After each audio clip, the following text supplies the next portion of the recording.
সব সমস্যা সমাধান হয়ে যাবে। সর্বদা শুধু নবীর মহব্বতকে অন্তরে রাখবেন আর ইস্তেগফার পড়তে থাকবেন। আস্তাগফিরুল্লাহ আস্তাগফিরুল্লাহ আস্তাগফিরুল্লাহ আস্তাগফিরুল্লাহ আস্তাগফিরুল্লাহ আস্তাগফিরুল্লাহ। কোন একটা কষ্ট আসছে, আলহামদুলিল্লাহ আলহামদুলিল্লাহ আলহামদুলিল্লাহ। কেউ টাকা মাই রেখে আলহামদুলিল্লাহ আলহামদুলিল্লাহ আলহামদুলিল্লাহ। তো একজন এসে বলবে তুই তো বেটা পাগল,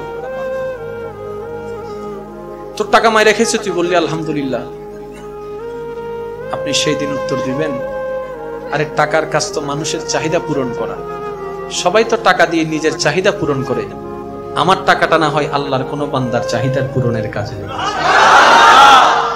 আপনি জানেন ভাইরা, আপনি যত বড়ই কোটিপতি হন না কেন, বিদেশে প্রবাসে আমরা সবাই কিন্তু ফকির, এই কথা সবাই বলি। আমরা কিন্তু প্রবাসে আসছি, এই দুনিয়াটা আমাদের প্রবাস, আসল বাড়ি নয়।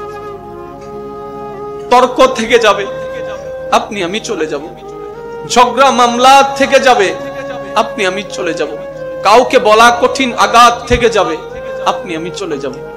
ওই মানুষটা যখনই আপনার আমার কথা স্মরণ করবে, মন থেকে আসবে, ওই আটা আমাদের জান্নাতে যাওয়ার জন্য দেওয়াল হয়ে যাবে। তাই শ্রদ্ধার সাথে বলি, হাত রেখে পায়ের মধ্যে আপনাদেরকে বলি, ভাই যাই কিছু করেন মনে আঘাত দিয়েন না, কারো মন ভেঙে চুরমাচুর করে দিয়েন না। কারণ মানুষের মন রহমতের গড়, ওই মনে আঘাত দেওয়া অন্যায় ভাবে আল্লাহ কখনো মাফ করে না, মাফ করে না, মাফ করে না। যতটুক পারবেন হ্যাঁ বলুন, যতটুক পারবেন না বলুন। প্রতারণা করবেন না, ধোঁকাবাজি করবেন না, কাউকে কষ্ট দিয়ে দুই নাম্বারি করে আপনার কোটিপতি হওয়ার দরকার নাই। কারণ আপনি এমন রবের বান্দা যার নাম রাজ্জাক। রাজ্জাকের বান্দার দুই নাম্বারি করার দরকার কি? কোটিপতির ছেলে তো চুরি করতে যাচ্ছে না, কারণ সে কোটিপতির ছেলে। আমরা তো রহমানের বান্দা, রাজ্জাকের বান্দা। আমরা তো এমন রহমানের বান্দা যিনি ইন্নাল্লাহ আলা কুল্লি শাইইন কাদির। ওই বুঝটা যেদিন চলে আসবে, বাটপারি অটোমেটিক বন্ধ হয়ে যাবে। যদি অনুমতি দেন দুই একটা কথা বলবো। মুখ খোলার দরকার নাই, শুধু আমি বলছি আপনারা মিলাবেন। এই পর্যন্ত যদি আপনার ব্যবসায় আপনার বিবেক বলছে আপনি কাউকে ঠকিয়েছেন, কাউকে দুই নাম্বার জিনিস দিয়েছেন, শুধু দুইটা পয়সা লাভের আশায়, আমি বলবো ভাই যদি চিনে থাকেন, কৌশলে তার হাতে সেই প্রাপ্যটা পৌঁছায় দেন, সে যেন বুঝতে না পারে। আর যদি সে আপনার জানাশোনার মধ্যে না থাকে, সেই পরিমাণ অর্থ টাকা কোন একজন গরিবকে আপনি দান করে দেন উপকারের জন্য। আর এই মুহূর্তে এখনই এই জায়গায় বসে আপনি শুধু মনকে এতটুকু বলেন, এতদিন বিবেক দিয়ে চলেছি, আজকে থেকে বিবেক দিয়ে চলবো না, রহমানের রহমত দিয়ে চলবো। এবার আমি আপনাদেরকে একটা কথা বলি, আপনি যা করছেন কার জন্য? পরিবারের জন্যই তো। এখন যদি আপনি মারা যান, এই দায়িত্ব কে নিবে? তখন বলবেন আল্লাহ আছে না। যখন আপনি বাধ্য হয়ে বলছেন আল্লাহ আছে না, এটা এখন থেকে বলা শুরু করেন না, আল্লাহ আছে না। আপনি তো দিন শেষে এটাই বলবেন, আল্লাহ আছে না। আমি না থাকলে কি হয়েছে, আমার ছেলে মেয়েকে দেখার জন্য আল্লাহ আছে না। তো ওই বিশ্বাস যদি আপনার থাকে, আপনার দুই নম্বরে করার দরকার নাই তো। জিনিস গুদামজাত করে দাম বাড়ানোর দরকার নাই তো। আপনি শুধু আপনার সন্তান পরিবারকে রবের রহমতের উপর একবার ছেড়ে দিয়ে তো দেখেন। আরে ইব্রাহিম আলাইহিস সালাম আল্লাহর হুকুম পালন করার জন্য নিজের স্ত্রী সন্তানকে মরুভূমির মধ্যে ফেলে রেখে গেলেন। এবার জগৎ প্রশ্ন করে, আরে কেমন বাবা হলা, এই ছোট্ট বাচ্চাকে তুমি উত্তপ্ত বালির মধ্যে রেখে চলে গেলা। এই যদি জঙ্গলের বাঘ এসে বাহিরের কোনো প্রাণী এসে আক্রমণ করে, তখন কি করবা? তখন ইব্রাহিম বলে, তোমরা বাবের নজরে দেখছো, সেজন্য এমন প্রশ্ন তোমাদের কাছে আসে। আমি বাপ হিসেবে দেখছি না, আমি আমার আল্লাহর বান্দা হিসেবে দেখতে পাচ্ছি, আল্লাহর বান্দা হিসেবে দেখতে পাচ্ছি। আর আমি আমার কাজ করি নাই, আমি আমার রবের হুকুম পালন করছি। যদিও বাহ্যিক দৃষ্টিতে এটা অন্যায়, এটা অন্যায়, আমি সেটা দেখি নাই, আমি আমার রবের খুশিটা দেখেছি।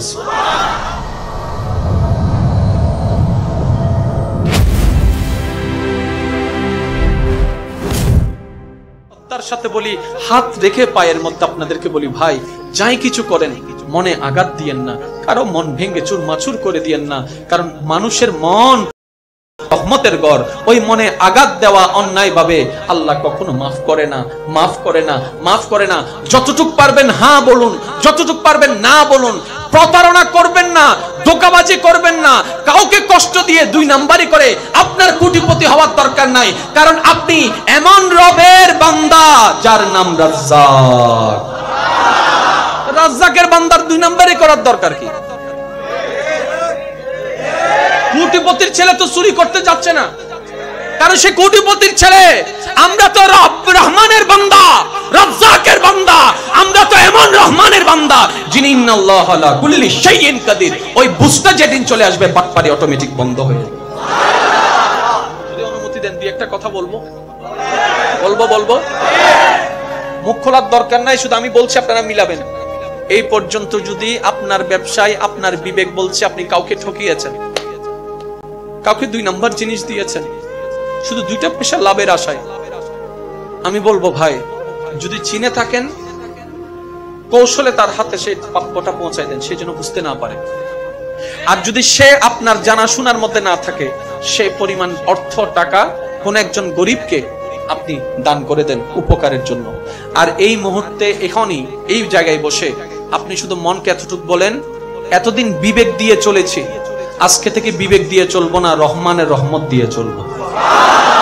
এবার আমি আপনাদেরকে একটা কথা বলি, আপনি যা করছেন কার জন্য? পরিবারের জন্যই তো। এখন যদি আপনি মারা যান, এই দায়িত্ব কে নিবে? তখন বলবেন আল্লাহ আছে না। যখন আপনি বাধ্য হয়ে বলছেন আল্লাহ আছে না, এটা এখন থেকে বলা শুরু করেন না, আল্লাহ আছে না।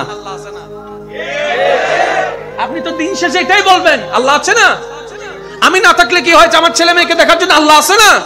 তো ওই বিশ্বাস যদি আপনার থাকে, আপনার 2 নম্বরে করার দরকার নাই তো। জিনিস গুদামজাত করে দাম বাড়ানোর দরকার নাই তো। আপনি শুধু আপনার সন্তান পরিবারকে রবের রহমতের উপর একবার ছেড়ে দিয়ে তো দেখেন। আরে ইব্রাহিম আলাইহিস সালাম আল্লাহর হুকুম পালন করার জন্য নিজের স্ত্রী সন্তানকে মরুভূমির মধ্যে ফেলে রেখে গেলেন। এবার জগৎ প্রশ্ন করে, আরে কেমন বাবা হলা, এই ছোট্ট বাচ্চাকে তুমি উত্তপ্ত বালির মধ্যে রেখে চলে গেলা। এই যদি জঙ্গলের বাঘ এসে বাহিরের কোনো প্রাণী এসে আক্রমণ করে, তখন কি করবা? তখন ইব্রাহিম বলে, তোমরা বাবের নজরে দেখছো, সেজন্য এমন প্রশ্ন তোমাদের কাছে আসে। আমি বাপ হিসেবে দেখছি না, আমি আমার আল্লাহর বান্দা হিসেবে দেখতে পাচ্ছি, আল্লাহর বান্দা হিসেবে দেখতে পাচ্ছি। আর আমি আমার কাজ করি নাই, আমি আমার রবের হুকুম পালন করছি। যদিও বাহ্যিক দৃষ্টিতে এটা অন্যায়, আমি সেটা দেখি নাই, আমি আমার রবের খুশিটা দেখেছি।